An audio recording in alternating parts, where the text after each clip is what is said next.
ঘূর্ণিঝড় রেমাল আরও প্রচণ্ড গতিবেগে এগিয়ে আসছে। ঘূর্ণিঝড় রেমালের গতির পরিমাণ ধীরে ধীরে বেরিয়ে চলেছে এবং বন্যার সতর্কবার্তা রাজ্যে জারি করে দেওয়া হয়েছে।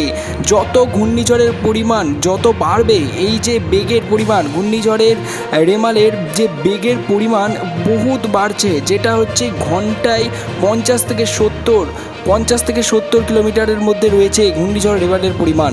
তো ঘূর্ণিঝড়ের গতিবেগ যত বাড়বে ততই বন্যার সতর্কবার্তা জারি করে দিয়েছে আলিপুর আবহাওয়া দপ্তর। আলিপুর আবহাওয়া দপ্তর থেকে একটি গুরুত্বপূর্ণ নোটিশ, যেটা আপডেট এসছে এই মুহূর্তে আসছে, সেটা হচ্ছে ঘূর্ণিঝড় রেমালের দিক পরিবর্তন ঘটতে পারে, কিন্তু এটা গভীর নিম্নচাপের সৃষ্টি হবে, যে কারণে রাজ্যে বন্যা পরিস্থিতি তৈরি হতে পারে এবং এটা বাংলাদেশ পানে প্রবল বেগেও চলে যেতে পারে। এই দুটোর মাঝখান থেকে দুটোর মধ্যে একটা যে কোনো একটি হবে, যেটার জন্য মানুষকে প্রস্তুত থাকতে হবে। এবং ঘূর্ণিঝড় রেমালের জন্য যে সমস্ত সতর্কবার্তা জারি করে দেওয়া হয়েছে সেই সমস্ত সতর্কবার্তা মেনে চলতে হবে। ঘূর্ণিঝড় রেমালের জন্য সমস্ত সতর্কবার্তা যেগুলো হচ্ছে, ইলেকট্রিকের প্রবলেম হতে পারে, তো ইলেকট্রিকের যদি কোনো জিনিস থাকে, সেগুলো যদি এই মুহূর্তে তোমাদের বাড়িতে কারেন্ট থাকে তো এখনই চার্জে বসিয়ে রাখতে পারো।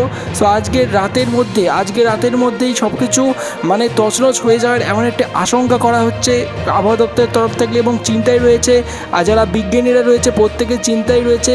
এই যে ঝড় হচ্ছে, এই ঝড়টার গতির পরিমাণ ভালোই বেশি রয়েছে, যে কারণে নিম্নচাপ সৃষ্টি হয়েছে চারিদিকে এবং গভীর নিম্নচাপের সৃষ্টি হয়েছে, যে কারণে প্রচুর পরিমাণে বৃষ্টি হতে পারে এবং এই বৃষ্টির ফলে বন্যা পরিস্থিতি তৈরি হতে পারে এবং বাঁধ ভাঙার আশঙ্কা রয়েছে। যদি অতিরিক্ত হাওয়া হয় তাহলে বাঁধ ভাঙার আশঙ্কা রয়েছে। তো সব কিছু ডিটেলসে তোমাদেরকে আমরা জানাবো। অতি অবশ্যই তোমরা চ্যানেলটি সাবস্ক্রাইব করে বেল আইকন বাজিয়ে রাখো।